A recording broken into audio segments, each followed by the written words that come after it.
So I want to talk about this bombing that happened at a hospital in Gaza at the hands of Israel. And I want to be very clear about that.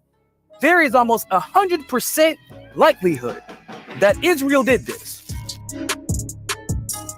So let me start off by saying, this video isn't for you if you are not prepared to think critically. This video is not for you if you are subject to Western imperialist propaganda. This video is not for you if you are not here to find and create resolution. But what this video is for is to expose and debunk the inconsistent bullshit that we keep seeing coming from that side. So this guy, Hananya Neftali, says that the mysterious explosion in Gaza is being blamed on Israel by Hamas, but he believes it was a failed rocket that hit the hospital. He believes it was a failed rocket. Okay. But what you didn't see is that Hananya, the guy who works directly under Netanyahu, put out a tweet that he deleted where he admitted Israel Air Force struck Hamas terrorist base inside a hospital in Gaza. A number of terrorists are dead. He admitted it and deleted it. Then Israel's Twitter put out a tweet saying, from an operational analysis from IDF, the enemy rocket was sent towards Israel in the vicinity of the hospital, and that's what it hit him. And they put out the video confirming this operational analysis. But in that original post, the video they posted was confirmed to have nothing to do with the hospital bombing. But they're still pushing the same original narrative that they attached in the original post. In other words, Israel got caught lying in 4K?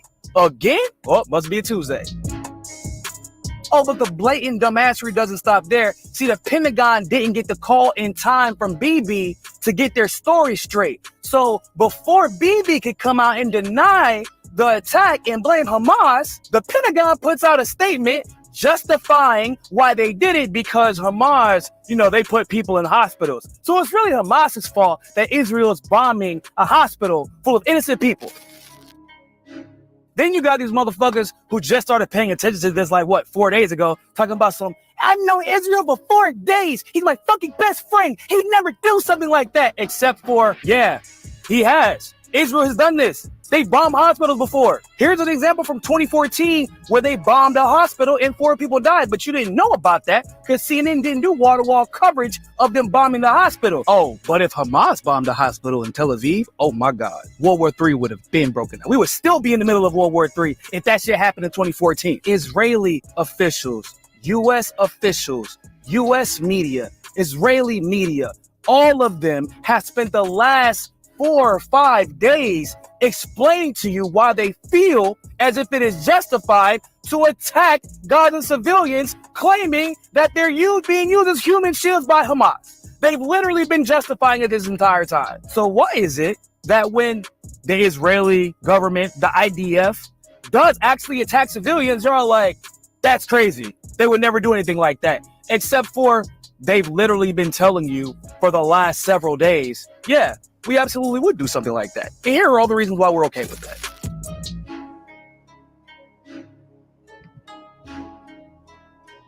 And the wildest part about this entire situation is the fact that Israel keeps using the justification that Hamas is hiding amongst civilians without ever mentioning the fact that, well, I guess Hamas has the same ability to use the exact same justification, Because basically, at some point, potentially, every Israeli could be or is part of the IDF. So what's to stop Hamas or other Palestinian liberation organizations from just attacking civilians and using the same excuse? But that excuse would never fly, would it? Because the only difference between Hamas and Israel is that y'all only choose to call one a terrorist organization, despite the fact that the other has killed countless more civilians. These are the fucking facts. Get their fucking ass, Niko. Get their fucking ass. What's poppin', my friends, my family? We are about to get their ass. We are about to get every single one of these motherfuckers. Welcome to Nick and I, the RBN fact-checking program. Because we about to fact-check some lying-ass Zionists. What did I tell you guys on this show? A good guide on how to tell what the hell is going on in the world right now is to take whatever the United States is saying, whatever Israel is saying, and automatically assume what they are saying to be false unless proven with overwhelming evidence.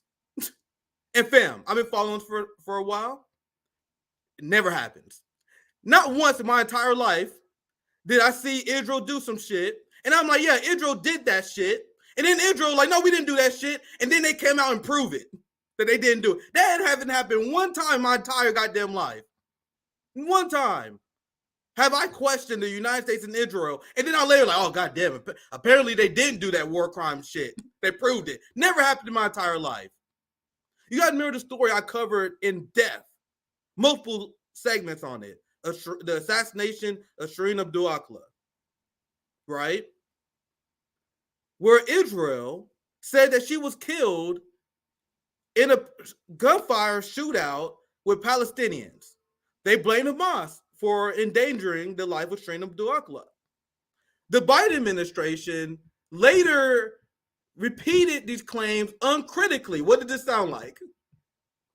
And then a year later, the IDF admits it. Oh, yeah, we killed her. One of the IDF officials apologized to Shireen on the 1 year anniversary.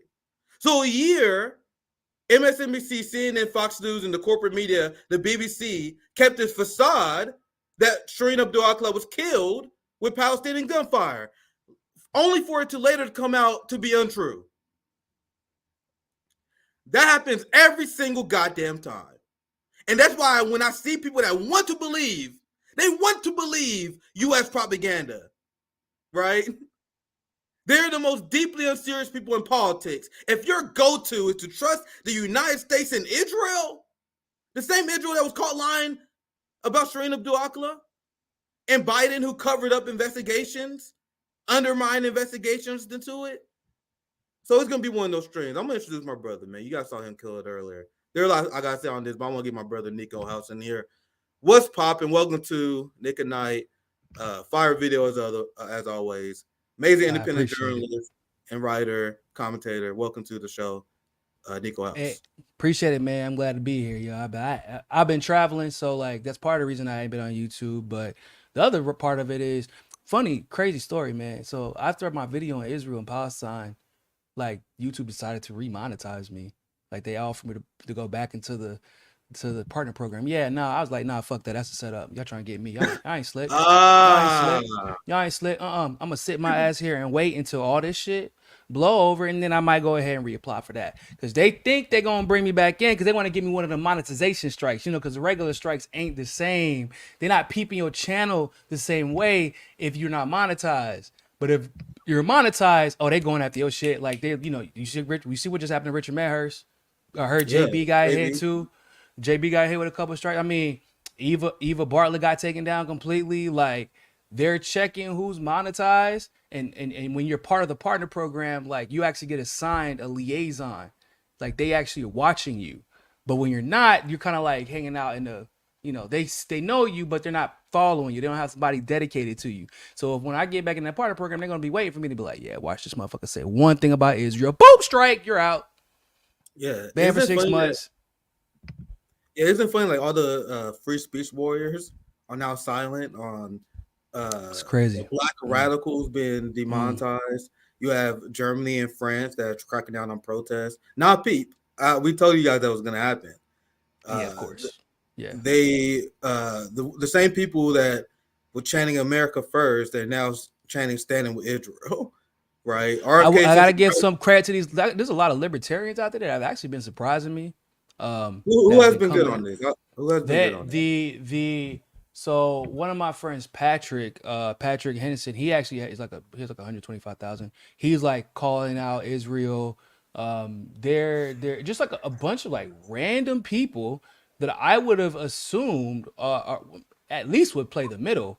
And they're like, nah, bro, this is genocide. They're fucking wilding. Yeah, I need to yeah, sorry to interrupt. So I think the Libertarian Party and people were like, so for example, RFK gave a horrible statement, right?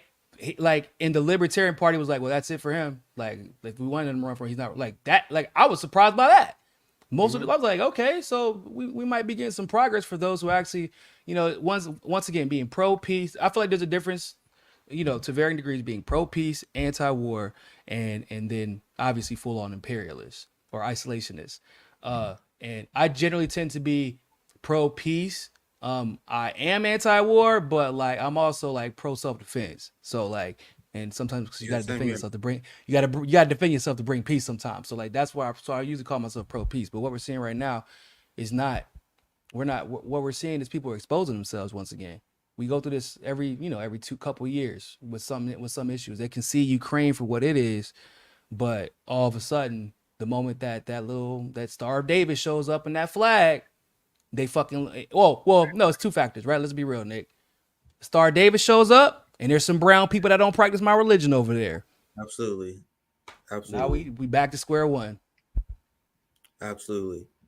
So we got a lot of cover, so I got to dive right back into this. As much as I want to add to that, there's no way I'm getting through all of it. I want to talk about how Biden vetoed the ceasefire. You guys realize that the United States, for the second time, vetoed the ceasefire regarding the genocide of Palestinian people that made Biden directly complicit.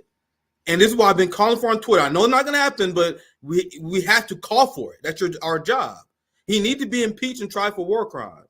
So he vetoed a ceasefire, and then that led Israel to bomb a hospital, right? So I would say that Biden is directly complicit with Israel bombing a hospital. But if you want to give Biden a benefit of the doubt, you can be like, oh well, he didn't know that he was going to bomb. They were going to bomb a hospital. He vetoed a ceasefire after they bombed the hospital. He did it again today. So there's no benefit of the doubt anymore. Biden seen them bomb a hospital.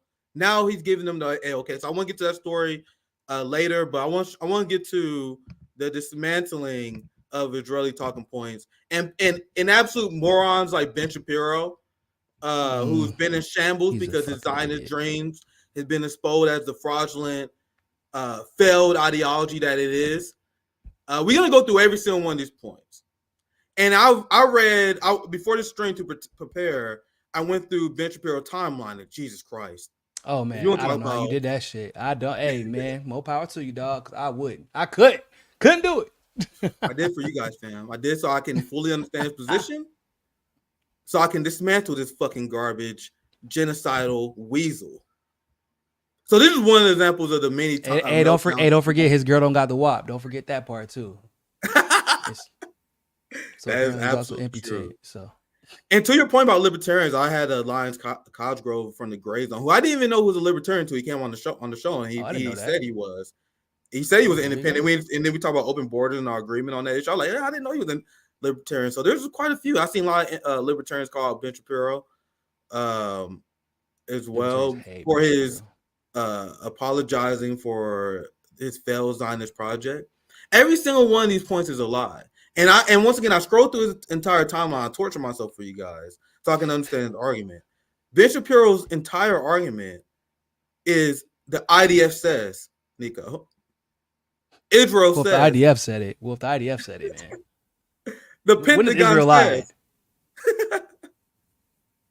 When does Israel ever lie, bro? That's his argument. Now, look at this one. Evidence of my do. Every single one of these points we're going to fucking dismantle. Live footage of rocket failing.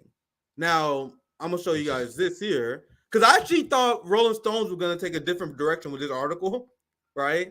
I thought they was going to cover for the Empire, but they did not, actually. Nikki Ramirez did not. So I actually read this article like, man, I'm out. There's been a couple articles that kind of threw me off that I was like, oh, okay, y'all peeping game. Now y'all like, shit, let me just go ahead with it. They rolling with the ties rolling, bro. They looking at social media like, yo, man, this ain't really looking good for the Zionist side, man. Yeah. I know my boss, Mr. Rubenstein or Mr. Blumenthal or Mr. Gates or whatever, one of them names. Like, my boss might be mad at me by the end of this, but I got to get these clicks. Yeah. At a certain point, self-interest starts playing the part. People know that their position on this is going to be documented. They're going to be remembered forever. Bro. That's really what it is. That's really what it is. Real talk. The smart ones are realizing that at least. They're like, man, shit, let me think about what happened. It's like, I remember during the war in Iraq, like, you said this dumb shit, and now every time you try to do something in public, everybody brings this shit back up that you said. I remember, so I'm about to find myself over on that side. For sure, for real. Bro, y'all think I'm going to let anyone forget who spread the misinformation about beheaded babies that I call from bullshit from day one? Every single one of those people, like, I'm not going to let you forget about it. I'm a college dropout. The super specific number. I mean, that was like the biggest clue. And then it's like because like for that to have happened, what you're telling me is that somehow the Israeli security forces allowed for Hamas to just go into random homes. First of all, you, sir, ma'am, parents are shitty fucking parents. How the hell just somebody's walking into your crib, just take a baby and they didn't kill you, but they take your baby and like in Israel, which never happens because we know how heavily monitored the blockade is from Israel into Gaza. Like it's not happening. So basically you're saying that even though you've been able to stop them from basically penetrating the city this entire time, all of a sudden, you know, the day that you want to justify started World War III basically because of what happened on October 7th. Oh yeah, they kidnapped 40 babies. From whom? Y'all don't lock y'all door? Like, I'm just trying to figure it out, bro. So as I was saying, this article was actually surprising because I expected it to be the exact opposite. I thought it was going to be lies for the empire, but they call out lies of the Zionists in Rolling Stone here. Big shout out to Niko Ramirez. Old footage is going viral, bolstering online chaos in the aftermath of the attack. So what does Ben Shapiro say here? The first line, live footage of rocket failing.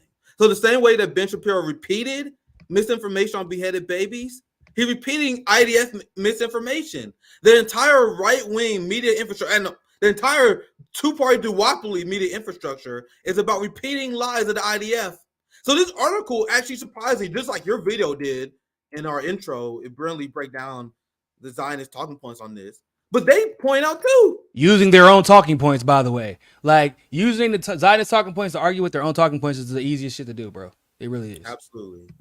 They're like, man, what about the civilians? Oh, y'all care about civilians all of a sudden? Well, what about all these civilians? Well, not those civilians. It's too easy. It's like, so what is the difference? Well, once again, those are brown people and they're Muslim. So that's basically the difference. Go ahead, man. It's too easy. Look at this article. Case in point, one viral video purporting to depict the blast on Tuesday, which shows a rocket veering off its intended course and back into the area from which it's been fired, was quickly identified from being from 2022. So what Ben Shapiro and Zionists was doing, they were showing video footage from 2022, and they say, "Hey, look, this is evidence that Hamas are firing rockets." Yep. And what they're basically trying to claim is that they launched the rocket from the hospital. That's basically what you're claiming if you show that video. Oh, he launched it from the hospital and it hit the hospital. Like, bro, what? Come on, dog. Y'all know damn what they ain't like. They are fucking Hamas rockets are repurposed Israeli weapons. Hamas does not have the power and capability to destroy and level a hospital and kill hundreds of people. If they had that kind of firepower, Israel would have been gone, fam. Probably.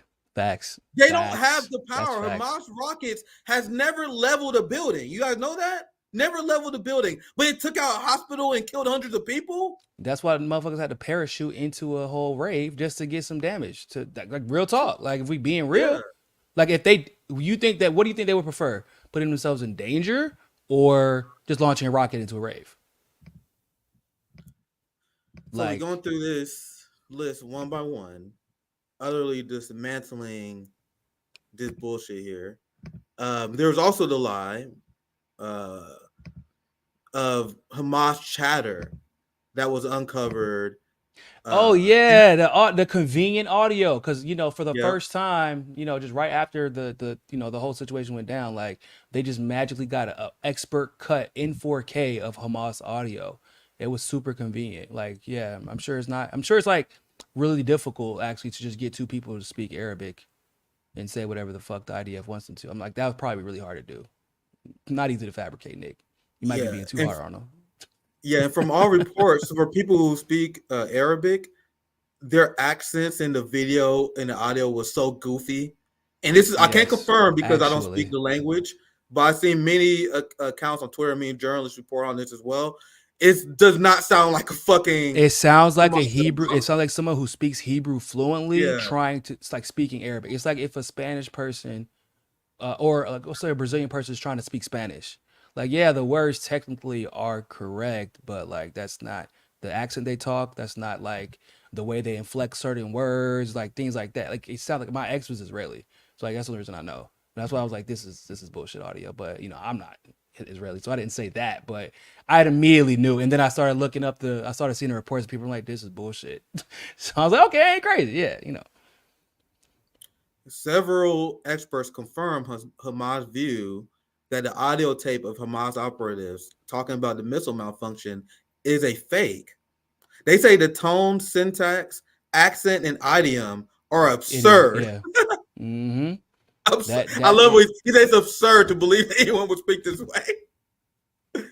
So, bro, yeah, like imagine hey, you remember Malibu's Most Wanted?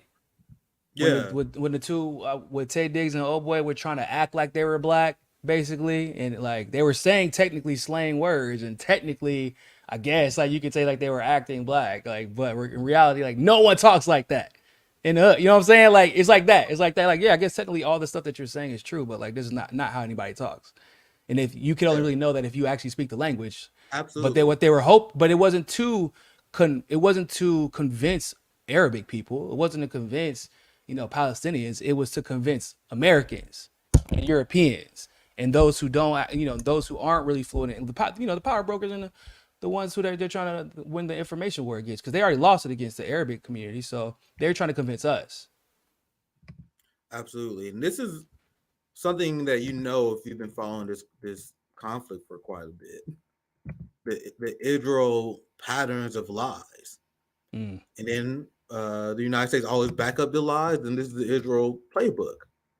When you commit an atrocity, you lie about it. You blame your enemy Hamas, and your Israeli IDF contacts in the media will repeat uncritically, oh, well, there's claims that Hamas says that Israel does it. Israel said Hamas did. We don't know. If they're not outright repeating the propaganda, that's what they're saying in every single headline. Yeah. Oh, well, Hamas claims that Israel doing it. Israel says that Hamas is doing it. I don't know who did, but I wouldn't believe Hamas terrorists. That's what everybody says. Like, Israel's not terror. It's like, why wouldn't you believe? I'm confused. That's okay. So let me ask you this, because this is what I be getting confused about, bro. And I said it in the video, open video, if y'all watch it. But like, Israel has spent the last 4 or 5 days going into explicit detail about why they believe killing civilians is justified. Yes. Like, they've been very clear about that. Not only have they gone the last 4 or 5 days explaining why killing civilians is justified, they've also been killing civilians, right? They've been literally, they'll say, hey, go to, North Gaza, like go ahead toward, and the one road that they take, they bomb the road with a caravan full of civilians.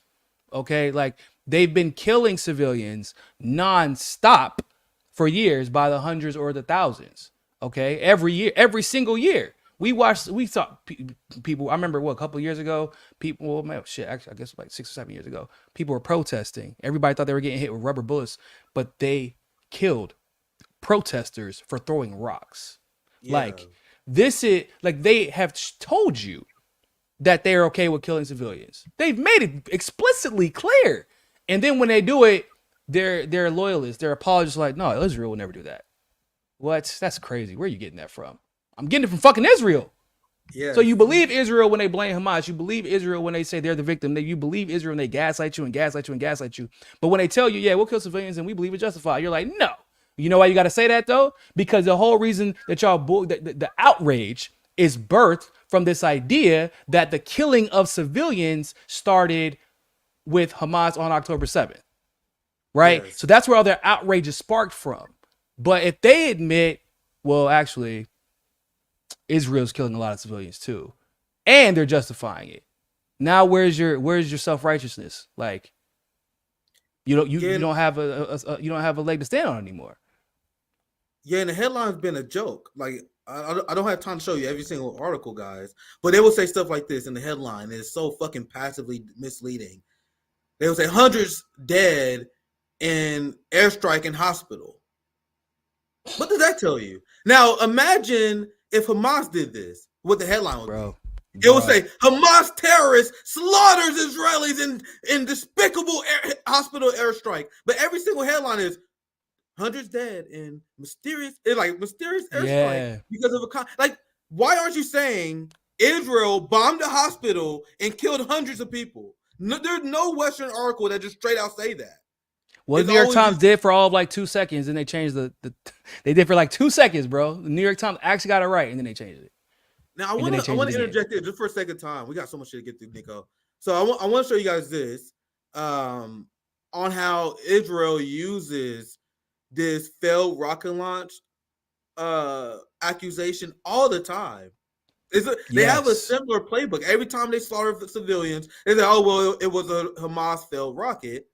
And because the general racist attitudes of America, people believe anything that's said about Muslims the same way they believe anything said about Asians and Chinese people. So they don't need evidence. If you just say Hamas got failed rockets and they bombed their own hospital, they won't critically think about it. Of course, the Muslims do that. That's how they trick people. That why they're like, because the Israelis are smart and the brown people are dumb. So of course they would do that. Like it's kind of sad, but that's the reality of it. So I'm gonna read the headline, subheadline. IDF, and this is from 2022. IDF finds Israeli strike killed 5 children in Gaza during recent operation report. The military reportedly initially thought children were killed by a failed rocket launch. You guys see how they repeat that talking point? They thought it was a failed Hamas rocket launch. And then later it comes out, oh, we actually did it. Will MSNBC and corporate media repeat the correction? No, they don't. The same way they didn't report on the correction of them killing Shireen Abdul-Akleh. Correct? Now, I'm going to show you this video because I didn't want propaganda report really hard to do this next week. But I'm going to show you guys Rachel Maddow and Nicole Waters and how they reported on the hospispittal bombing. And first, they tell me let play. Niko, I know you're going to have a lot to say on this. I'm ready for this. All right, let's go, man. I'm showing you guys this. This is going to be torture, but I'm showing you guys this because I want you to see the framing they're using is such bullshit. And I need you guys to be understand how to see through this. We're sitting here. Nick just wants us to suffer with him. It's so fraught. It's so heartbreaking. You think about everything that you hear. I take Mary Eisen's point. I think she's still with us. That these are the images that a terrorist nation wants out there. I take John Hudson and Rap's point that terrorist nation. So Israel, and Nick, I'll pass to you as well. But as Israel bombs a hospital and kills 800 people, they call Hamas a terrorist instead of Israel, the people that literally bombed the hospital. Bruh, how absurd is this? No, they said nation. Terrorist nation is what she said, bro. I don't know if you heard that part. Yeah, she said this is a terrorist nation. This is what a terrorist nation wants you to see. She said the terrorist nation wants us to see the images of Israel bombing kids. But like, yeah, we want to show you because it shows that they're fighting the evil side, right? But go ahead, Niko. Exactly. No, everything he says is 100% true. That's what's wild. It's like, yeah, they want you to see this. It's like, well, yeah, if you're bombing the shot at people and then lying about it, absolutely. I think that everybody will want people to see exactly what's happening there. And also, I mean, shit, Bibi don't seem to have any problems with creating digital marketing for he went to the digital marketer's wedding. It's a whole thing. He said he's gonna be doing a lot of content for me. So clearly, they don't have a problem when Bibi put out propaganda and hires a whole goddamn department specifically for that. But whenever people with their cell phones are just uploading and trying to let people know, like, we're dead or we're not, like, oh, it must be the terrorists on TikTok showing their family, like, that's just disgusting. And then calling them a terrorist nation once again, trying to lump and conflate all Palestinians with Hamas. Absolutely. Right? So that's purposeful, y'all. Like, it's the same reason that people didn't care about the hundreds of thousands of innocent Iraqis that got killed for weapons of mass destruction that didn't exist. Fam, the majority of Gaza are teenagers and children.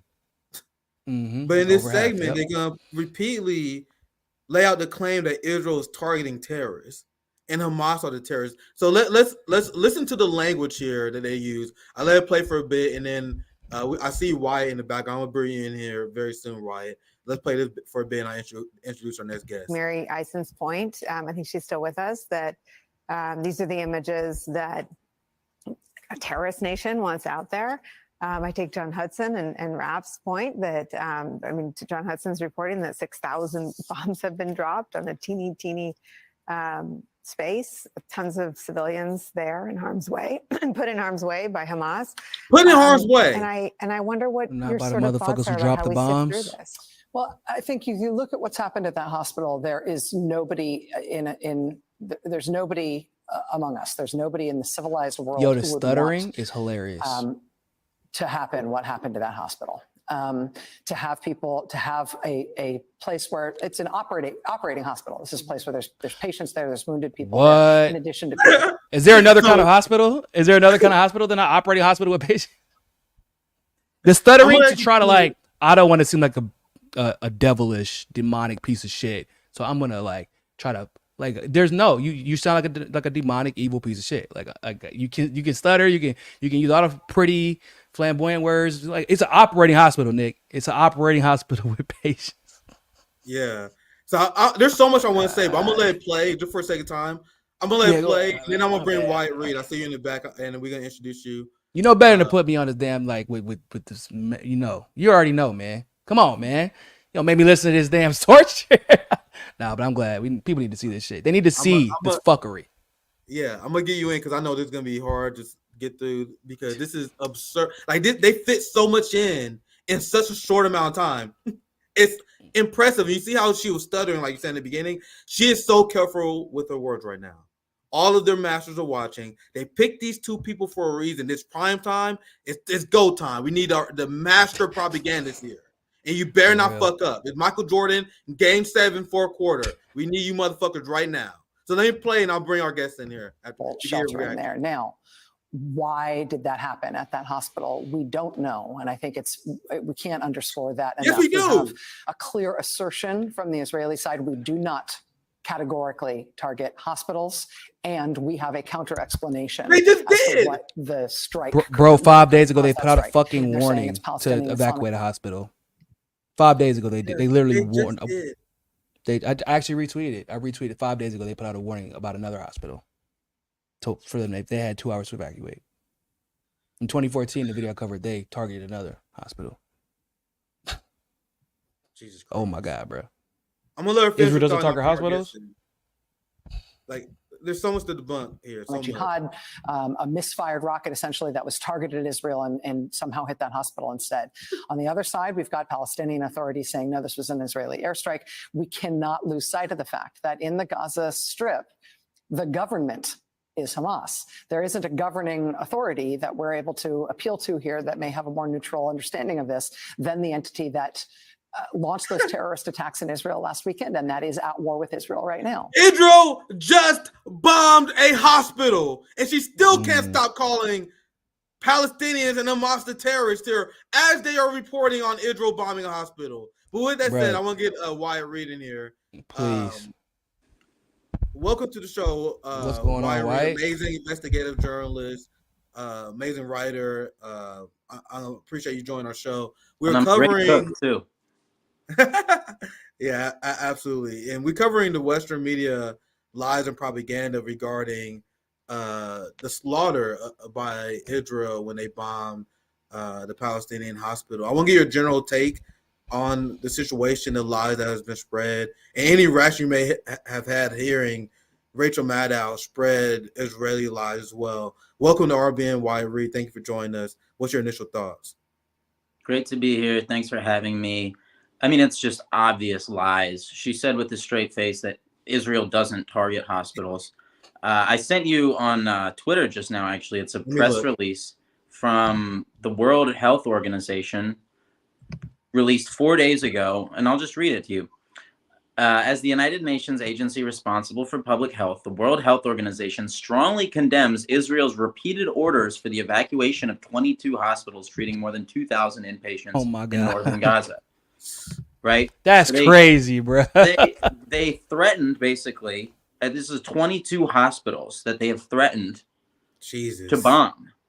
22 hospitals. And I sent you another thing where Middle East the headline of this article is, these are the hospitals Israel is threatening to bomb in Gaza. And it lists out every single one of the 22 hospitals who have received orders like this, basically evacuate or die.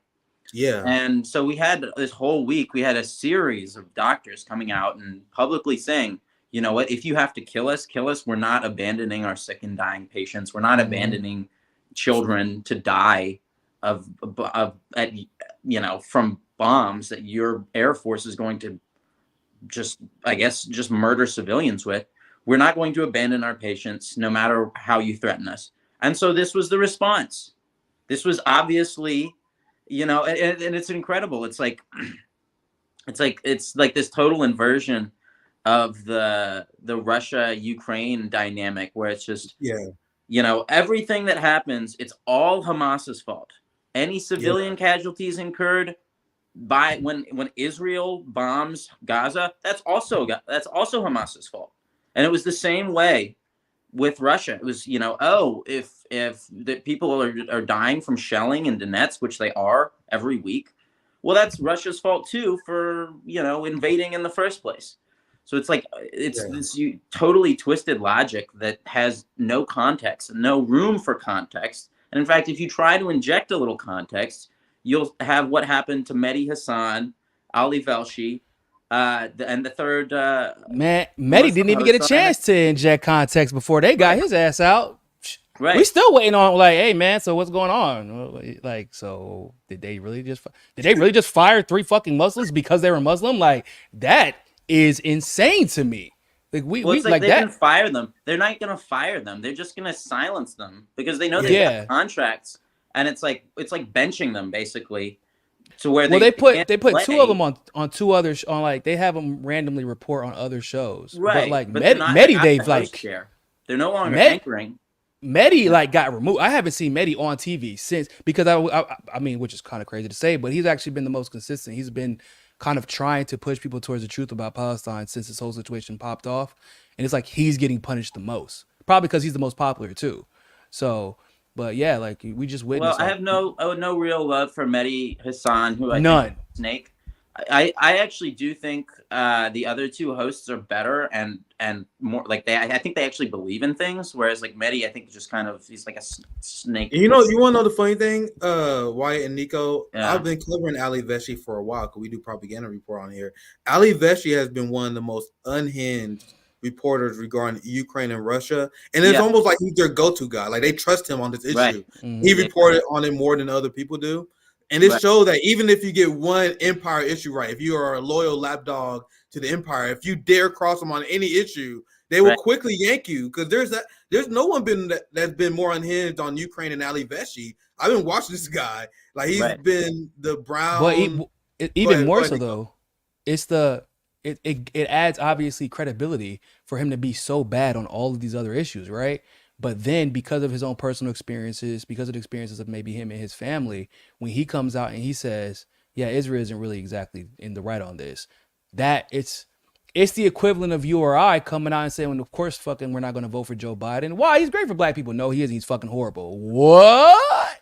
A black person saying that? Yeah. It's the same thing, right? So, like, it adds too much credibility to the truth when somebody who's always lying is directly connected to it's like Tommy Loren's actually good when it comes to like freedom of choice with abortion.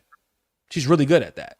It's like Candace Owens, who's really good on when it comes to the private prison industry. She wants to completely abolish it, but she might be horrible but this because of her personal situation with her family and her brother specifically. Some people are good on very specific issues because of their personal experiences and they can't look away. And so when you have 3 Muslim anchors who might have ties to the situation coming out, and even if they're 40% right on the issue, it's still too much. You can't have that. You got to yank them there. It's like, I mean, it's a lot like the 2003 days, Iraq War days, where Phil Donahue's getting yanked at MSNBC for actually saying, hold on, what the hell are we doing? Maybe this is not a good idea. Maybe we shouldn't just launch an open-ended war based on lies and take all this stuff at face value. And he was fired. I mean, they didn't even have like that many Arab or Muslim hosts at the time. So it was like they didn't really have anyone to suspend. And now they do. Which is crazy enough. Right. And like, so now they've got somebody to kind of explain just how racist they were. I think a lot of people kind of made the mistake of thinking, especially liberals, that like, all the like anti-Arab racism has vanished because it's just like it's kind of gotten lost in the children in the mix. And there's like the current villain of the day has been rotating between like Chinese people and Russians.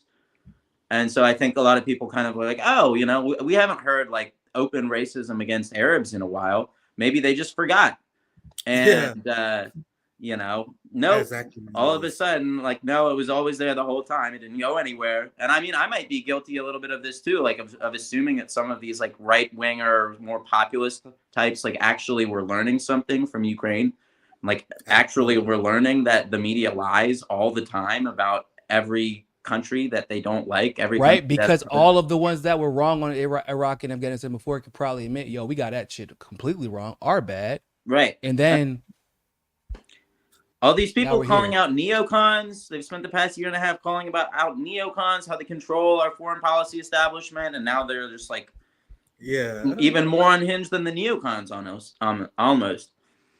Yeah, absolutely. We must fight against the globalists, but we had the same global position the globalists do on Israel.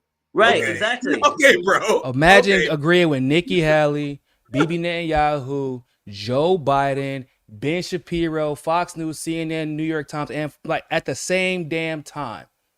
And you're like, but I'm definitely on the right side, even though they're literally on the opposite side of everything I support every other time when I'm right. But this time they're right. Right. Every time the U.S. like who I cheer for? It's like if I'm gonna cheer for anybody, if I just had to make a choice, right? I'm gonna look at whoever the U.S. is giving the most aid to, and then I'm gonna go cheer for the opposite fucking team. That's what I'm gonna do. It's not hard. It's not hard algebra, bro. I mean, I'm not a math scientist or anything like that, but like it's 2 + 2 = fuck whoever the USA is giving money to. That's basically where I'm at with it. And usually you're right? Like when has that gone wrong? Yeah, I'm gonna read the super chat. Go ahead, Wyatt. Go ahead, Wyatt. No, I can't think of any time recently when that math would have failed you. I think you pretty much hit the nail on the head with that. I'm literally thinking about like, when has that not been the case? And it's just like look at the UN Security Council today, right? Brazil introduced this resolution. Yes. They didn't even call it a ceasefire. They tried to throw the Americans a bone and say, instead of calling for a ceasefire, we're going to call for humanitarian pauses, right? Just a little break in the action. You can keep bombing afterwards, but you just you got to let just a little bit of aid trying to give in. them out. Yeah, trying to give them out. And even that wasn't good enough. Every single that the U.S. was the lone no vote on this of the entire Security Council, and 12 votes in favor, 2 abstentions, and the U.S. voting against, vetoing the whole thing, shutting down the entire show. No humanitarian aid. No. Why? That's Hamas's fault. That is Hamas's fault. And it's all Hamas's fault. They shouldn't have been using the UN officials as human shields from the back room. I don't know. I guess that's what it was. I just know that every time something doesn't go right, it's Hamas's fault, apparently. So I was gonna cover this later, but since get this man a job on Legacy Media ASAP. Yeah, I know, right? I got the script down, right? It's Hamas's fault, right? What you mean? So I was gonna bring this up later, but I'll bring it up now just since Wyatt mentioned it. In a rational society, this will get you impeached. Like this should be impeachment worthy. You're complicit with a genocide. Not only did the United States and Biden voted to end the ceasefire, and they were joined by the UK, France, and Japan. Imperial Japan is back. They doubled the military budget, and now they offer genocide once again. You got we just gave them a bunch of money, didn't we? That was the resolution from the day before. That was yesterday's resolution. I think that was the Russian one, right? So that was the first one that called for a ceasefire. That went nowhere. Yeah. And then they had a watered down version the Brazilians introduced. Didn't call for a ceasefire. Called for humanitarian pauses. That's not good enough either. Yeah, that's I think it needs to just call for all Palestinians to just drink the Kool-Aid Jim Jones style. That basically might get the U.S. approval. Yeah, well said, Wyatt. And you see, this is the second vote, and this one was so crazy that Imperial Japan. Oh yeah, hey, by the way, just really quick, I gotta mention this. So Japan randomly decided to vote with the U.S. Remember what I say? If the U.S. gives them money, fuck that guy. So the U.S. chief praises Japan's defense funding boost, says a buttress against China. Yeah. Yeah, and Biden helped lobby towards that to happen. The same way that Biden is sending nuclear submarines to Australia and South Korea, they played a big role of the far right government in Japan being more militaristic. You guys know that Shinzo Abe was assassinated. He was very close with many people in the Democratic Party, including Joe Biden's White House domestic advisor Neera Tanden. Neera Tanden had a very close relationship with Shinzo Abe. And he was a apologist for Imperial Japan's war crimes. And his position was that Japan should never apologize for it. We did nothing wrong. He wanted to bring back Imperial Japan. That was his party. His party is in power. And I got to look at look at the current prime minister. But the person who took charge after him was a direct descendant of Shinzo Abe political idea. So this ruling party is now becoming more militarized, ready to go to war with China. The same people that believe that Imperial Japan should never apologize for killing and genociding many people in China. You guys see what's going on right now? And the same country joined the West on their unhinged campaign against China. They voted against ceasefires in Israel. Japan has gone insane, just like Germany, who is now more remilitarized now. They are praising Nazis again. Like, you guys see what's happening? It's so wild how that just keeps happening in Germany. It's almost as if somebody keeps allowing it to happen or even facilitating it, right? Like, it's just every time there's a bill specifically passed to stop them from having a super powerful military, and it just keeps happening. I don't know. Like, I'm sure you can't just trace it back to all the companies that keep giving them money that just also happen to be incorporated in the U.S. Like, it's just kind of weird how every time there's money to be found, Nazis just so happen to pick it up. That's just crazy to me. Like, Probably every single time. It's probably coincidental for like the last 100 years. Yeah. Yeah, I just can't believe bro. Like, can we talk about the fact, because what isn't being discussed with that's obviously right. I think that we should talk about two things. One, the U.S. is letting you know, obviously they don't give a shit about a ceasefire or peace, but they're also letting you know that they stand to gain from the war. That's why they're vetoing this. Because otherwise, why not? Like, even if you just want to, like, even if you don't actually intend on enforcing it, if you're the U.S., you could easily just vote in favor just to save face. But they're letting you know, nah, we have a vested interest in this war popping off, which is terrifying, because we still don't even really know what that is. They don't really benefit from Palestinian people being wiped out. So it's clearly something else. But there's this other thing. The fact that Biden decided to conveniently plan his trip for today, made that bullshit ass announcement that he's about to send $100 million in aid to Gaza, which, once again, if you know anything about Gaza, not a damn thing, not a cent gets through Gaza without Israel touching the money. That's just the way it goes. Like, go ahead. Meanwhile, how much? And meanwhile, Netanyahu is demanding 10 billion, right? So we're gonna let like literally 1%. We might, let that in.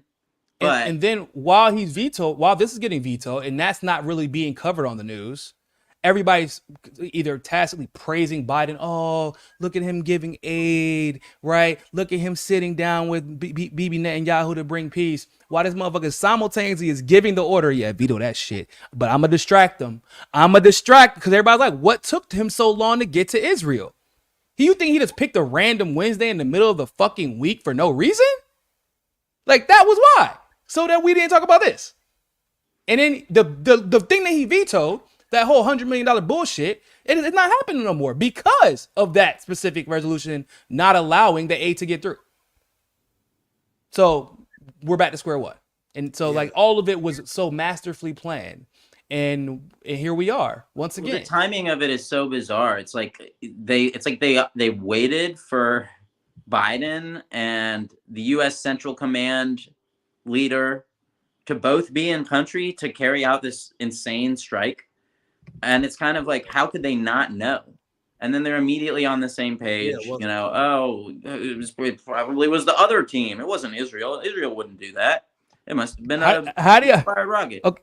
Hey, well, I'm curious how you feel about this the whole "it didn't really happen" thing going on. Whenever Israel actually was the one who claimed that it happened, with various sources saying they claimed credit for it, they took credit for it, and then they said, "Oh, it's actually Hamas's fault." Then they actually put out the fabricated audio with Hamas too, which is another thing. Like, the story has changed so many times at this point, I can barely keep up. Yeah. Bro, and now they're like, oh, it was like a parking lot. And I don't even know if that's actually the parking lot of the hospital, because obviously I'm not there. I don't know anybody who's there right now. So I I imagine that you actually wouldn't be able to see the parking lot of the hospital because everybody's setting up. They probably had to have all the tents and shit set up and covering the area where all the patients are. So I imagine like that, like that's what's crazy about that too. Like people are like, oh man, look at this parking lot. That's definitely what got bombed. I'm like, motherfucker, that looks like it was like on fire at some point, but that don't look like it got a bomb dropped on it. Right. So it's just funny to me where you like, okay, so did a bomb get dropped or didn't it get dropped? Were y'all guilty of it or was it not guilty of it? Was the audio real or was it not real? Or was Israel lying the entire time and there was never an explosion? That's a big part of the strategy is you just kind of flood the zone. You just like put so much out there that the casual viewer is kind of overwhelmed and it kind of loses the plot and they just know something bad happened and those people hate each other and who's to say, right? Exactly. It's like, so basically they choose which lie to believe. Right. It's like a choose your own adventure. Like you just kind of adopt this thing. It's like, okay, well, I'm going to turn to page 72 where Hamas is the bad guys after all. Like, okay. And then when you tell, like, I'm just, this morning I was like, people were putting that out like, oh, it never happened. I'm like, hold on. Because I recognized one of the accounts that like was claiming that it was Hamas yesterday. And they're like, oh, well, it never actually happened. I'm like, well, no, Israel was the one who said it happened. What do you mean? Yeah, like, no, that was Hamas. It's like, no, that was Israel. They blame Hamas. Y'all forgot? They immediately forgot. Immediately, the next fucking day. They're like, actually, not that the math is adding up. It actually does make sense that Israel would do this. Oh, thank God it's not real. Maybe it's that. Maybe it's not real. Right. Oh, go ahead. My bad, Nick. No, all good. I'm greatly enjoying this. And one of the reasons why Biden's complicit, not only is he shooting down ceasefires, and shooting down humanitarian pauses for life-saving aid. You have, just like the situation with Shireen Abdul-Akleh that I told you guys about, they are currently shielding Israel and aiding their confusion. We all know Israel bombed the hospital. The entire world know Israel bombed the hospital because all the fucking lies, walkbacks, and evidence that we showed you earlier in the stream. But Biden, Anthony Blinken, the United States is here to further mass confusion. Like I said earlier, Ben Shapiro, and I've read his entire timeline, guys. I torture myself for you guys to understand their argument. Their entire argument is you have Republicans, like Joe Biden says this, so it must be true. I thought Joe Biden was a liar, Republican, sir. Right. Ben Shapiro, I thought Joe Biden was a serial liar. All of a sudden, Ben Shapiro is supporting the Democratic Party now. They cite the IDF. They cite Israel and the United States, and that is their entire argument. You take the yarmulke off, you don't know if it's Ben Shapiro or Rachel Maddow. You take the yarmulke off, you don't know if it's Ben Shapiro or Rachel Maddow. It sounds exactly the same. They are literally the same on this issue. Wyatt, do you want to chime in? Look at this headline here, and I'm going to pull up the video of Biden pretty much repeating the lie. It says, U.S. assesses that Israel is not responsible. How the fuck y'all assess it? Trust me, bro.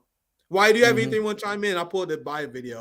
Bro, well, yeah, so, I mean, if you scroll down, I think they say what their assessment is based on, and it's like intelligence, missile activity, and open source video and images of the incident. But did they just say TikTok? Did they just say TikTok? It sounds like that just means TikTok. Right. That's what it's what all of us are going off of. We're just kind of surfing. We're scrolling, and we did some scrolling, and we saw some OSINT accounts that and Bellingcat retweeted it, so that's good enough for us. And Ben Shapiro said it wasn't true, so come on. Right. Guys. Well, I mean, yeah, it really shows you just the double standards. I mean, you had like where's the International Criminal Court, the one that has declared Vladimir Putin to be a war criminal? Yeah, right. They're not Russian and they're not African, so like they're definitely not going to be prosecuted. Exactly. and it's like, okay, well, they've been taken over by the U.S. They've been taken over by a guy named Karim Khan, who is just total tool of the establishment. He immediately ended any investigation into U.S. war crimes in Afghanistan. That was just on the chopping block on day one. He's been to Ukraine 4 times over the past year and a half.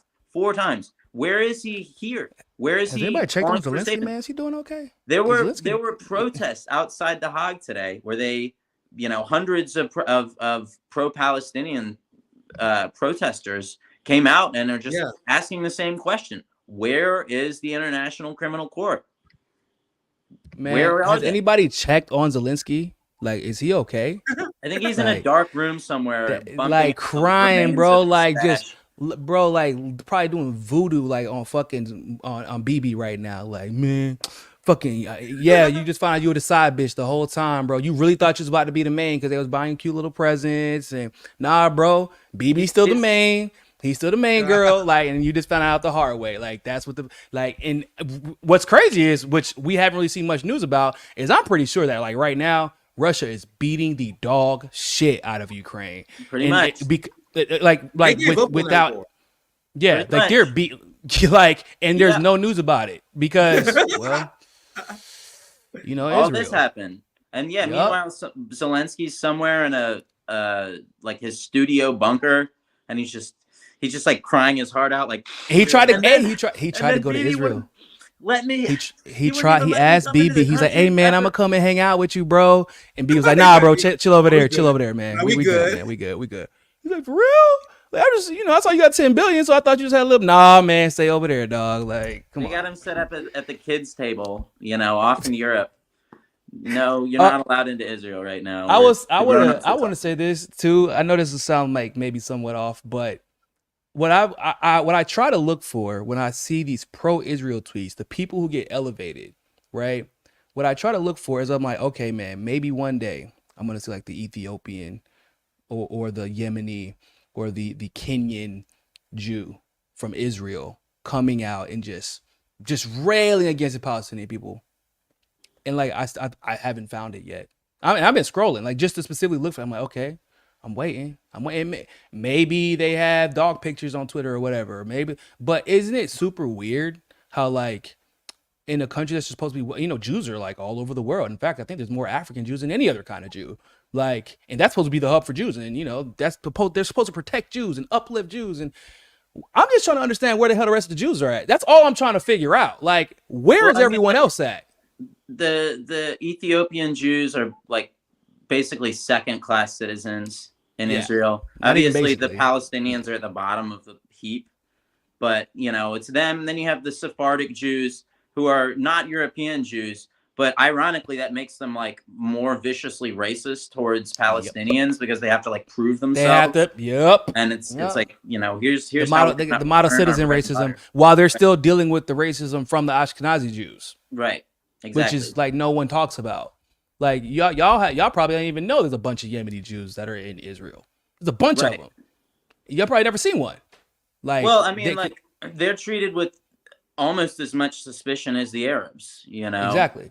And that's like what's happening to the Arab Israelis right now. Well, they're basically being arrested. Thousands of them are like they're going through their phones and like checking what they've liked on Facebook because that now it's crunch time. It's like because when it came down to it, y'all thought it was about protecting Israel. Then it was, it's about protecting against anti-Semitism. Well, it's about protecting against Hamas. Well, okay, well, is it about protecting? No, well, it's actually about protecting those in Israel who are Jewish. Well, is it about? Well, no, it's actually about protecting the white majority, actually, that got the ones who got put there that weren't, because everybody we talk about 1948 borders and everybody forgets that Jews and Muslims actually lived in peace for the most part. Relatively speaking, to what it is today. Absolutely. Yeah, they had their beefs, but like not anything that wasn't different from any other like groups of religious people living together amongst each other. But like those were Sephardic Jews, and people forget about that. And they were actually displaced when the Ashkenazi Jews came too. That doesn't get discussed. So it's like when you have these conversations and you got to like realize who got put there, who had the cachet from a certain country cashed in order to justify putting there and then starting that entire conflict, knowing that you were going to have to back. Okay, it was the Ashkenazi, it was the white Ashkenazi Jews. They didn't go get all the Jews that were fucking slaughtered during World War II in Africa, which was a lot, and people don't know about that, and bring them there on the boats. You've seen the pictures of the boats. There's none of them on there. So it's the ones who were put there because the cachet that was cashed in to protect them is from the UK, from the US, from basically NATO powers, et cetera, et cetera. So like they don't look like me. They don't look like Nick. So when shit hits the fan, It's like World War II. What, just because you thought you were Japanese and you were a U.S. citizen that you're going to be protected, homie? No, you're Japanese. Getting out of internment camp. Sorry.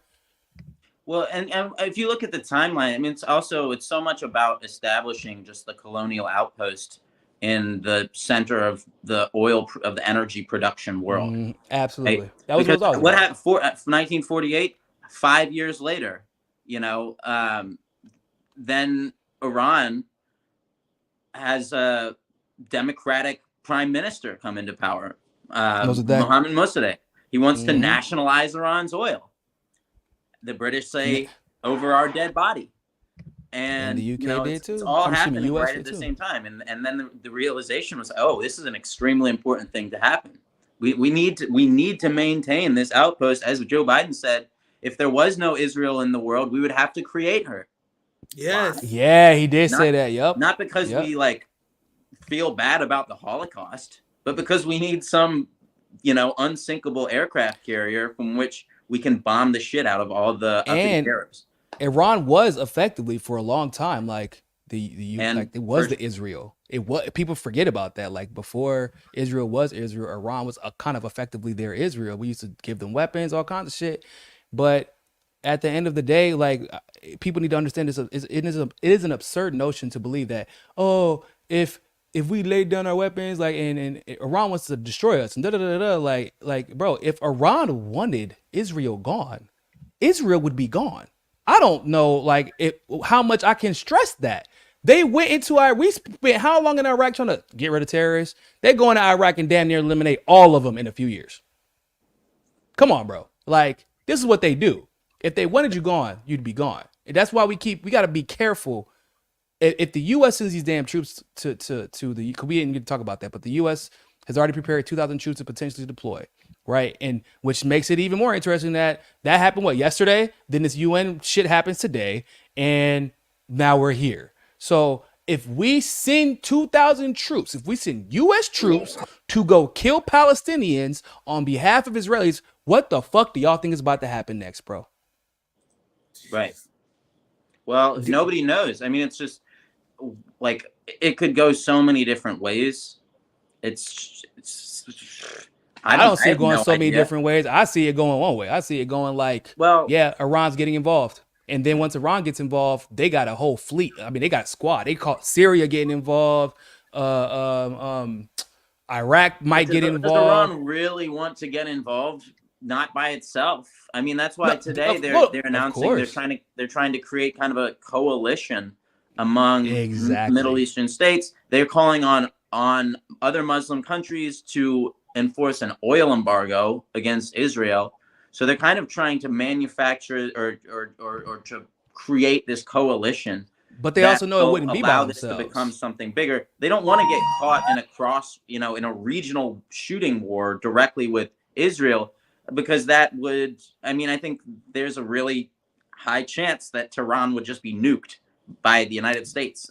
Right? There's a chance. That's true. But they also, there's a reality that they know if the U.S. sends, because it's different when you just have troops somewhere, and it's kind of like, unfortunately, like an accepted norm.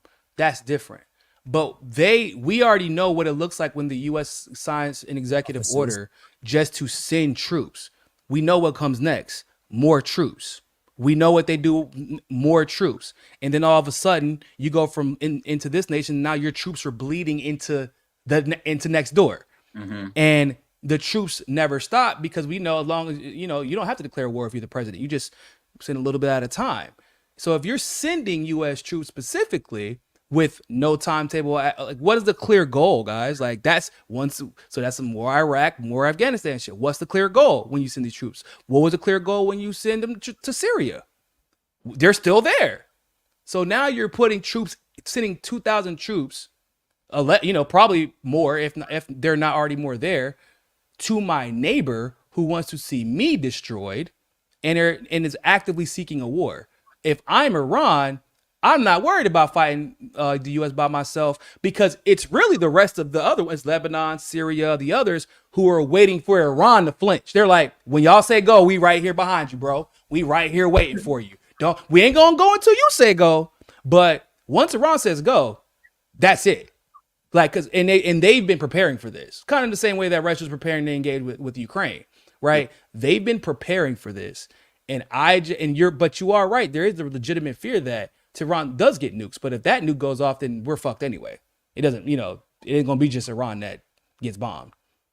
Yeah, well, I mean, it has the capability of being a massive. I mean, it is a powder keg right now, and if it were to explode, it's just. I can't predict the trajectory of the little bits of flak, where everything's going to go, because it could go really, really wrong really quickly, or it could just be the end of the Zionist dream. And, man, you out here, don't be talking sweet to me. Goddamn shit. That was I've been looking for, but man, that wouldn't that be? Oh man, Wyatt, that you just got me all like giddy. Like there needs to be something to be shown. Like, you know what I mean? 800 Palestinians were just killed in the hospital bomb. That's horrific. No one wants that to happen. But since it's happened, something has to happen in return. Like Israel needs to be I almost said it. Then it got demonetized. But you gotta know, like it got. But you don't have to. Here's the fucked up part: you never have to worry about an Israeli hospital in Tel Aviv being bombed and 800 people dying. That's the difference. You don't have to worry about it. They don't have the technology. Exactly. But Israel and the U.S. and they keep saying we're waging a war against Hamas. Once again, a war insinuates that both sides stand an equal chance for the most part of winning. That's not what's happening here. Like they don't have a chance. Now, I'm not saying that Hamas doesn't have the capability to fight. In fact, I think that Israeli intelligence is realizing, if we actually go on the ground like we want to, we might get our asses handed to us. We need to chill the fuck out. Well, that's why they're carpet bombing Gaza right now. That's why they're just going to carpet bomb the hell out of Gaza until it looks like Hiroshima. They're pussies. They're bitches. They're bitches who realize. Remember 2014. Yes. It was a humiliation. It was a massive humiliation. And since 2014, Hamas has gotten so much more professional, has built, I'm sure, and you can even read this in mainstream coverage now, just what they are walking into. It would make Bakhmut look like a cakewalk. It would be endless kill zones, snipers set up everywhere. Like, it would be a total massacre. How many civilians would be saved? Because, they claim that it's Hamas hiding behind civilians. Okay, well, let's just say if you're more, capable, your intelligence is so reliable, because that's what they're always telling us, is that their intelligence is reliable. That's how they know everything about Hamas, including what draws they wore this morning, but they can't stop a fucking rocket. But if you go in there and you actually have a well-organized ground game, how many civilians do you save rather than just bombing? What they're doing right now, and the reason that they're justifying killing civilians is actually because they're cowards that aren't prepared for Hamas, and they don't want you to know that.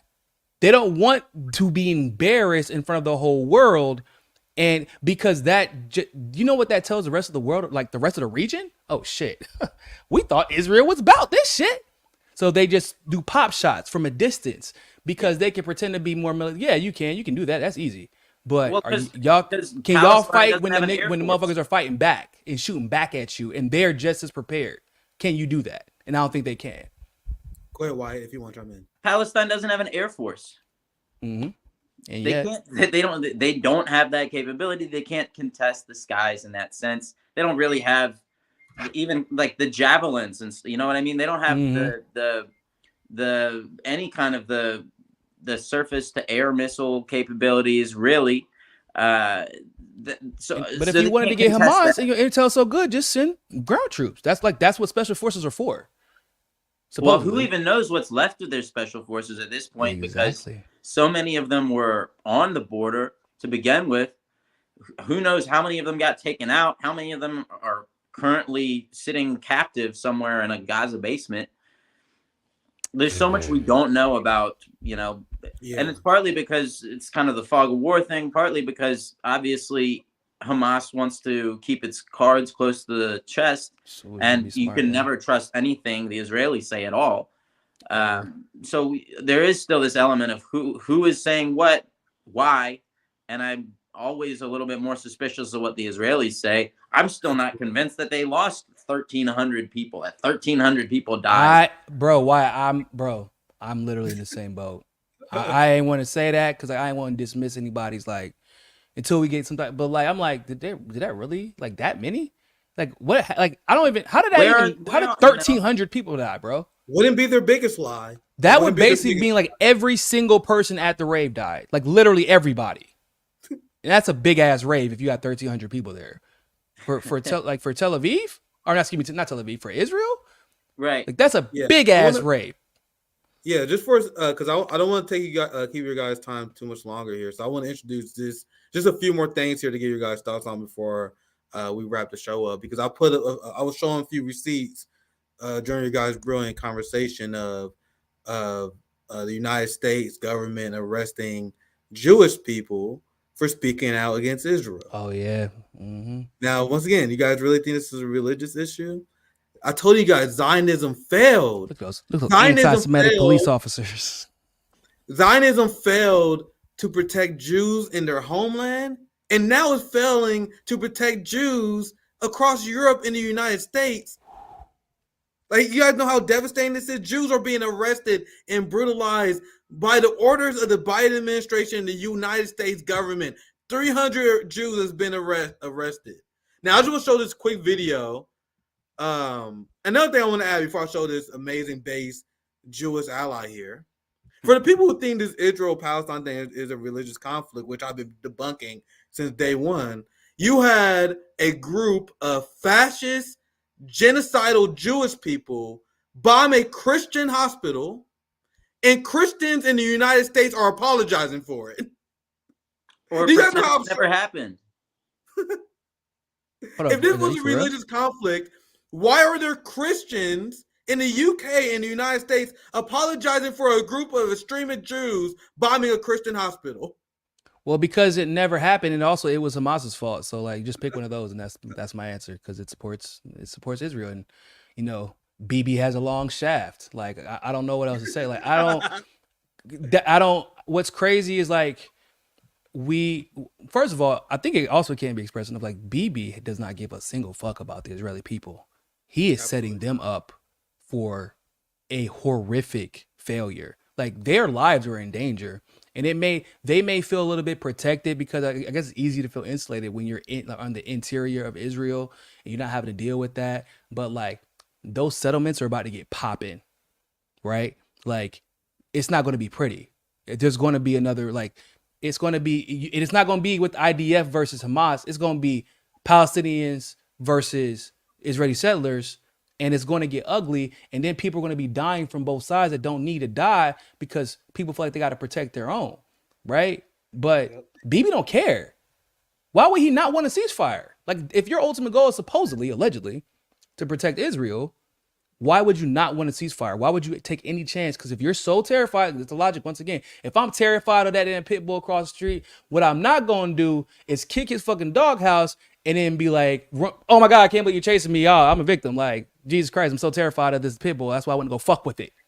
Well, Netanyahu doesn't have the room politically to maneuver there anyway. You know, the only people who can really take him out are to the right of him, are even more extreme than him. And that's who he's really playing to and has played to for most of his career. And so he can't afford to look to that crowd to even, like, he's even thinking about a ceasefire.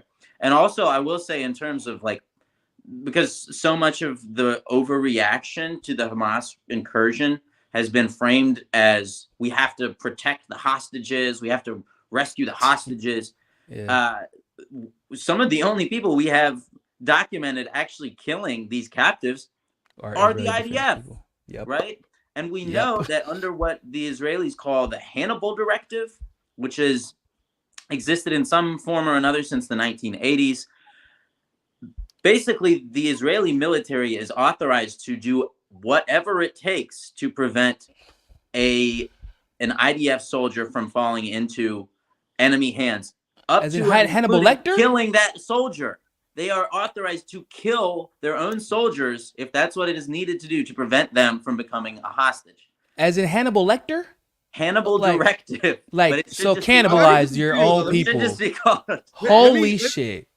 Let me get this video, though, because I want to make sure I show the last few receipts So I can get you out here. Let me show you the video of this rabbi. It's only 90 seconds. It is not the difference of religion which is causing this conflict.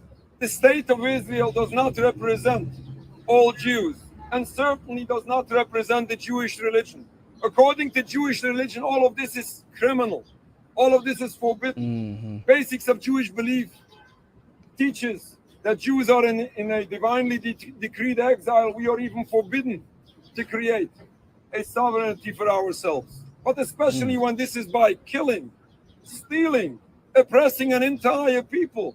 This is not only criminal according to international law. This is a true violation of Judaism. And still, those people who choose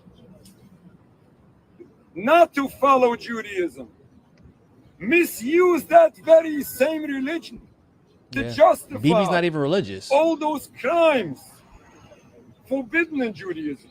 The root cause is this criminal occupation, which is oppressing an entire people. We have to end this occupation in its entirety. If people will ask me my advice, the leaders of Israel should wake up tomorrow morning and step out of the Knesset and return the land back to indigenous population. I guarantee peace. It's true. Base. And guess So- what? And there's a lot of people there's a lot of Jewish people that would still be there. That's the funny part. There are. It's just that the BBs wouldn't, and that's what they don't like. Right. Mm-hmm. Well, I actually sent you, Nick, this tweet that I made earlier today Let me check it out. about this rally, but because I think there was just like the perfect encapsulation of kind of this dynamic we have in the U.S. in terms of supporting Israel that kind of unfolded. Oh yeah, I've seen this. I'm glad that you brought it to my attention. So this is your tweet. I announced it and I'll pass it to you so you can explain.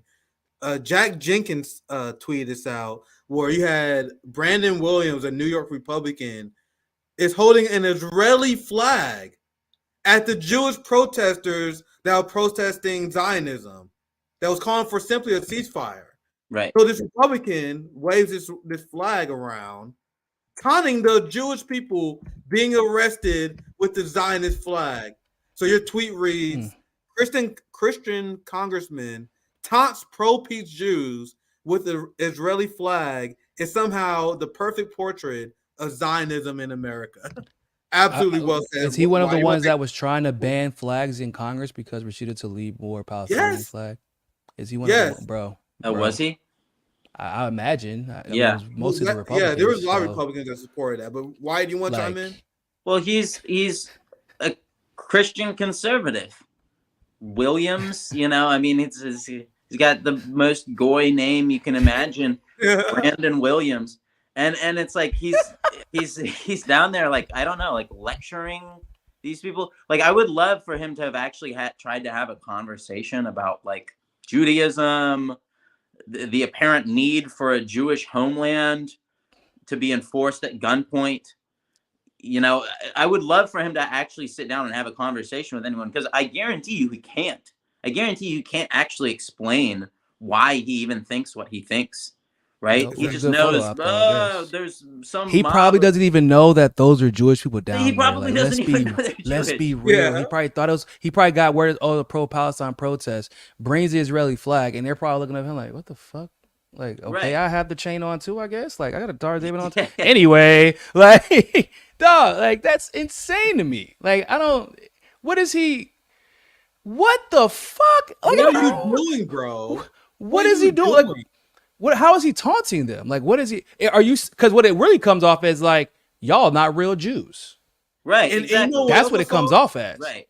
You want to know stupid what Jews else I don't know saw? what's good for you. What's up, You Nick? want to know what? You want to know what else I saw? I saw a ton of right wingers on Twitter. Maybe I can pull up a tab and maybe I can find some.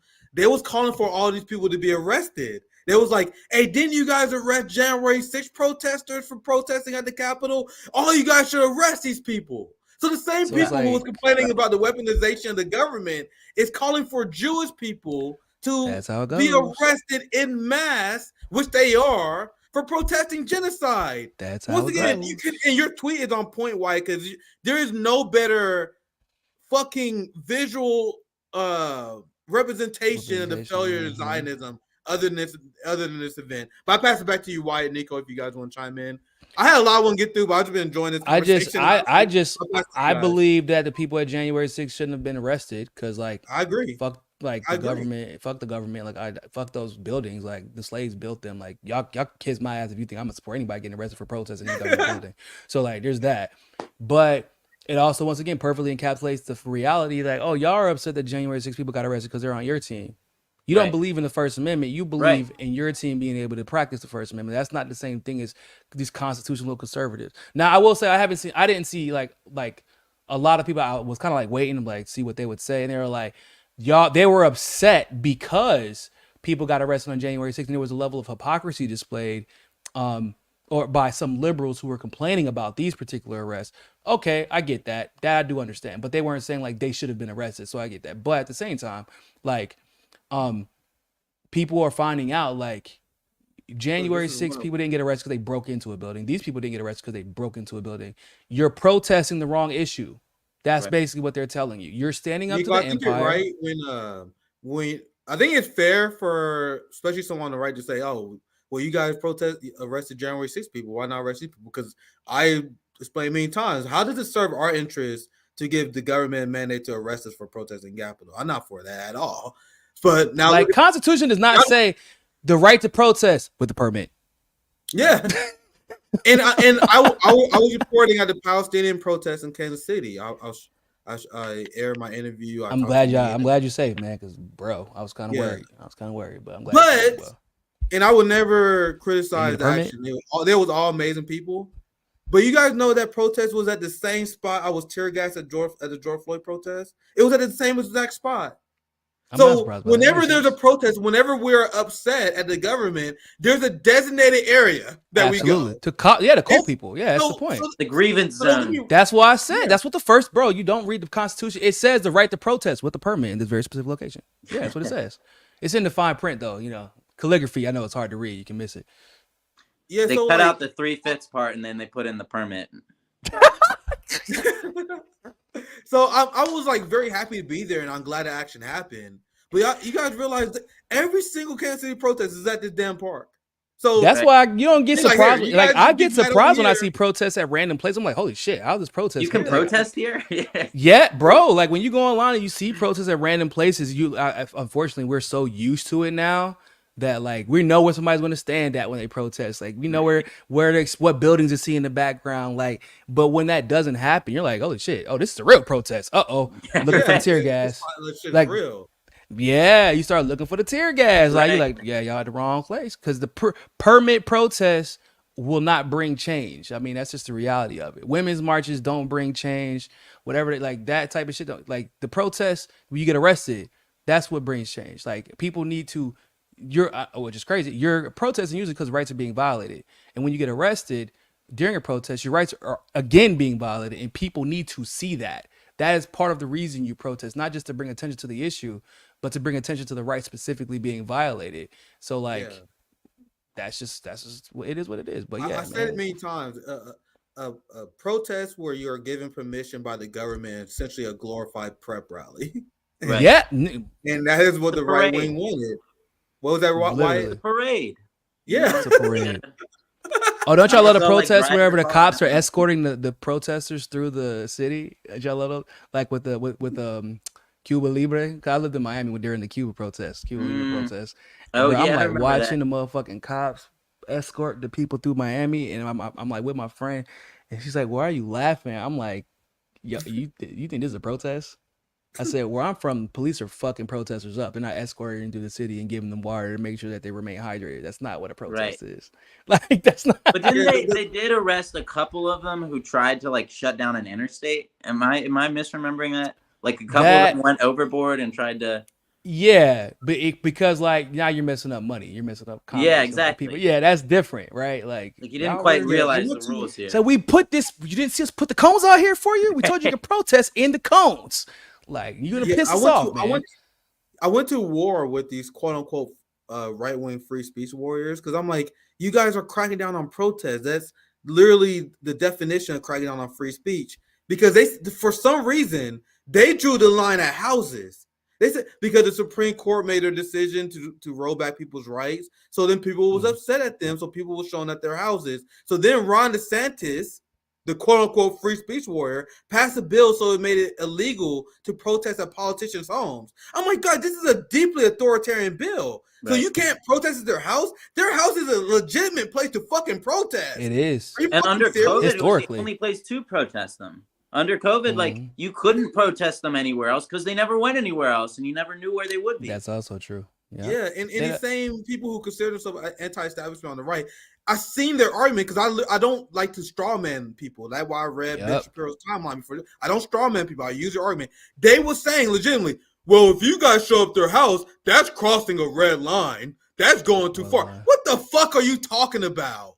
Yeah. This is the ruling I'm not class. Go and burn their shit down. This is how we hold them accountable. But anyway, I went a little bit off topic on that because that's generally how that's relevant. Yeah, that's relevant as fuck, actually. Yeah, because I'm gonna let you guys hear go soon because there's no way I'm getting through all this stuff today. It was very enjoyable. We gotta do this again. There's so much to cover on this. Yeah, but unfortunately, I don't want to give you guys a lot of time to do this shit. But I'm gonna just show you guys. I'm gonna show you this. And Niko, you are right regarding there are right wingers who've been calling this out, who've been principled, but also been seeing a lot of these Republicans who are just bootlickers. This is an example of one of them. Marjorie Taylor Greene live stream insurrection at the Cannon Building of Congress. Pro-Hamas. And all her January 6th clout just went right out the window. She called a bunch of Jewish people pro-Hamas radicals. And this is actually much worse than January 6th. DCPD need to arrest every single one of these criminals. They did. They did. They did for one. Well, all of Marjorie. Now, when that Marjorie Taylor Greene shit get, because you know she when the next time January 6th come around, she gonna be the first one tweeting, and I want everybody to remember this shit. Everybody remember. Oh no, you said they should be arrested. Well, no, but I was just saying that because of what happened. No. You said it though, right? Because it basically now these people disagree with you, and now you want to get your get back. So here we are. You don't get to talk about this anymore. I mean, my honest opinion when January 6th happened was like, this is very funny. This is very 100%. I laughed my ass off, bro. I really did on live, just like laughing and like my stream got taken down because I was laughing so damn hard about that shit, bro. I was like, oh, this is hilarious.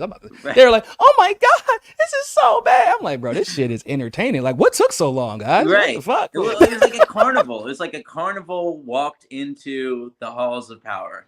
And then you had all the different clowns and all the characters, and what was the one with the headdress? The shaman? It was great. Bro, I'm like watching people climb into the building. I'm like, yo, this is nuts. Like, I thought it was funny. Some people, I guess, thought like their lives were in danger, even though I was there the day. I was there the day before. Well, like somebody did die, and but that wasn't. That's I don't necessarily. It was like not. It was like connected, but not really connected. Like the person like had a heart attack or some shit like that. Like it wasn't like somebody pulled up and shot some. Who got shot. Oh yeah. No, that was fucked. That was fucked up. She should have been shot, but no, she was executed. She was shot. They already knew she didn't have a weapon, and they picked it was like, okay, so there's a crowd of people, and you decided I'm going to shoot the defenseless white woman dead at point blank range. Like that shit is, and what was even weirder is like that was one of Pence's like personal bodyguards, and like he wasn't in the building. It was weird. It was, and so but I'm kind of the position, like neither people in this case should have like really been arrested. They let the January 6th people in. You had all these officers like walking up old ladies and just like showing. We all saw it. We saw the red carpet. Literally, they try to gaslight us. Like, nah, man, it's like one of them Berenstein Bears situations. That's not really what happened. Like what do they call the Mandela effect? Like, nah, man, y'all didn't see that red carpet. It's like, no, we saw it. Y'all definitely tried to leak the videos off of Twitter, but motherfucker, we saw them lining up in a straight line like they were on a guided tour. Right. We watched that happen. I don't give a shit. And a lot of them were kind of acting like they were on a guide. Like in the videos when they walk through, they're just kind of like,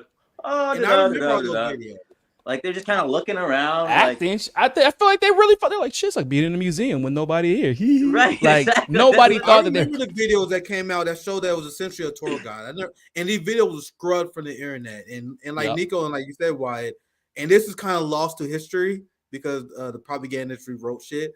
But you guys know Black Twitter was fucking trending when January 6th happened because the entirety of Black Twitter, including me, was just cracking the fuck up. I'll show you guys my tweet. I was joking about January 6th, and so many people in the Bernie camp canceled me on January 6th. I sent all these tweets, and they was so mad, bro. That was like the part that was like during my divorce.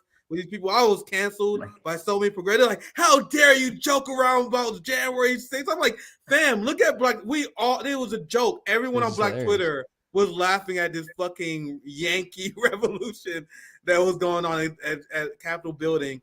And then the right wingers freaking out over the police encountering them. We're like, oh, so now you know. Yeah. That's what it was. That's why we were trending. We're like, oh, so y'all don't like cops now, huh? Right. That shit sucks. It was a funny ass day. Like that. Twitter on that day was lost to history, but it was literally the entirety of Black Twitter, and most people just laughing and documenting that this shit is a joke. And then that shit was scrubbed by the internet since then. But Wyatt, feel free to chime in. We can wrap up here soon. But anything you want to chime in on, Wyatt? Well, it was the day that liberals formalized their engagement with law enforcement in America, because they had been on the rocks a little bit during the BLM stuff.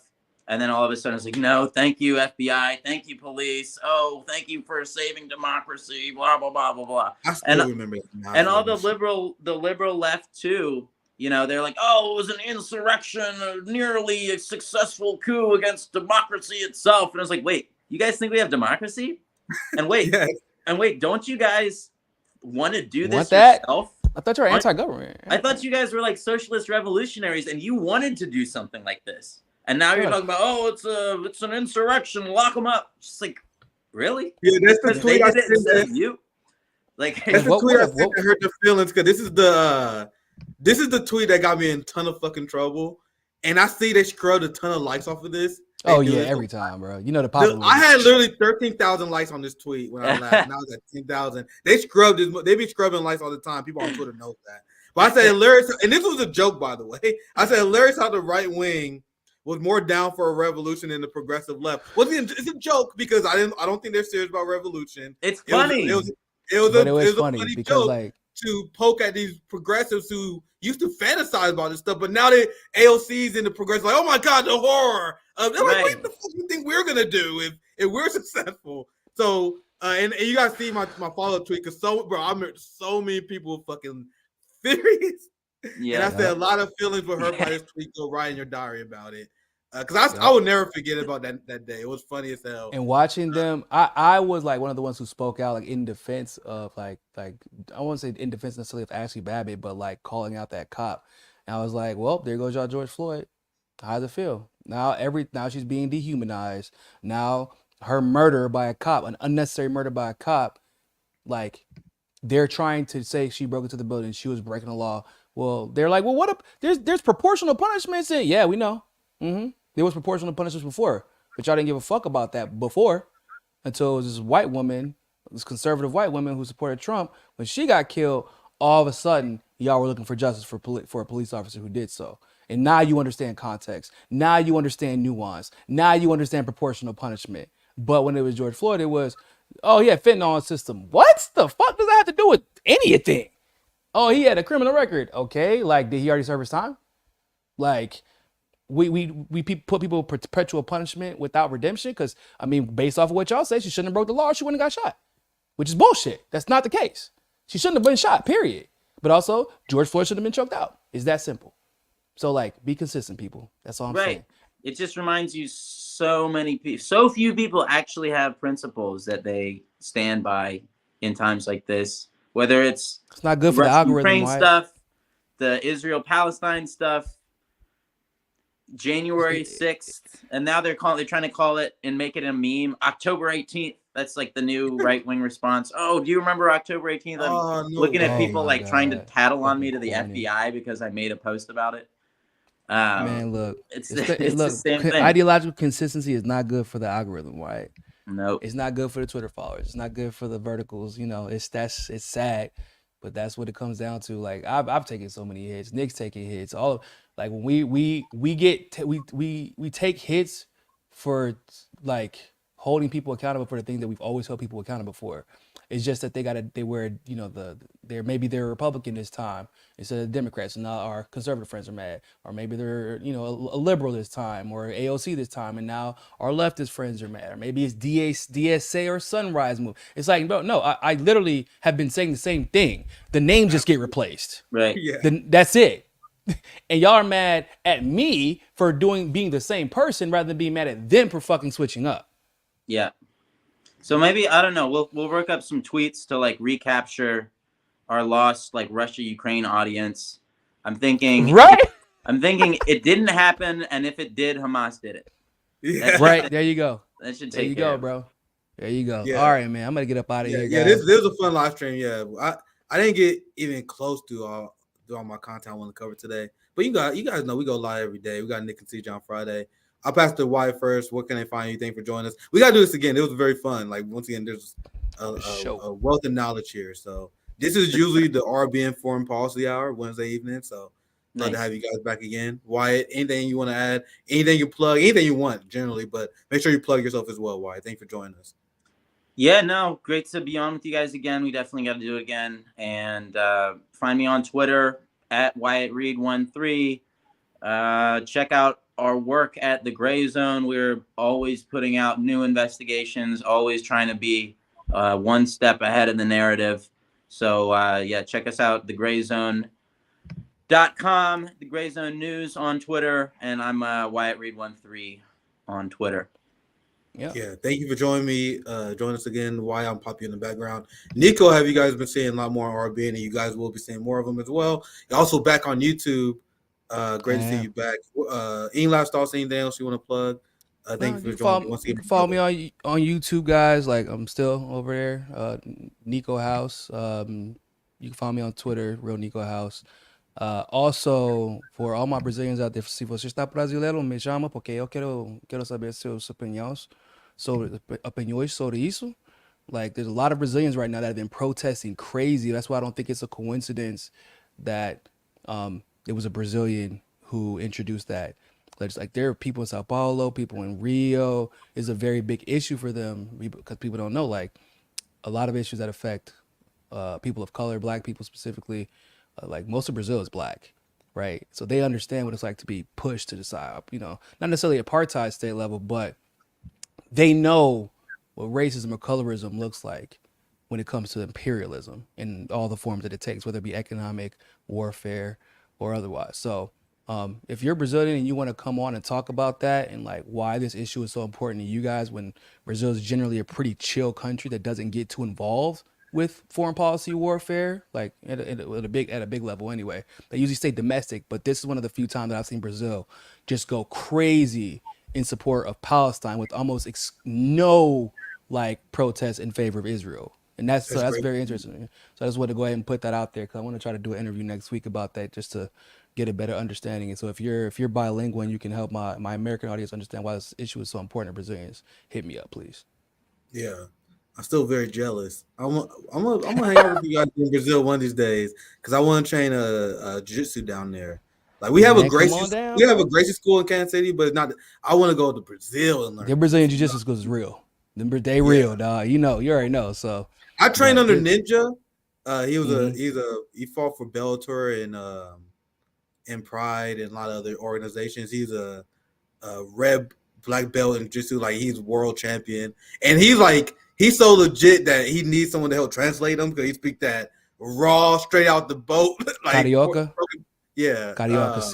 The so like after training with Ninja, the Rio dialect, yeah. Yeah, dude. After training with Ninja, bro, I'll be going to other jiu-jitsu schools. I'm like, what the fuck is this, bro? So I trained with Ninja when I was 25, and that's nothing else hit the same since.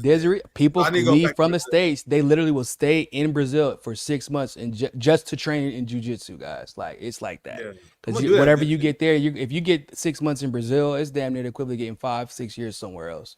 It's like that. Yeah. So but anyway, thanks for joining me, Niko, once again.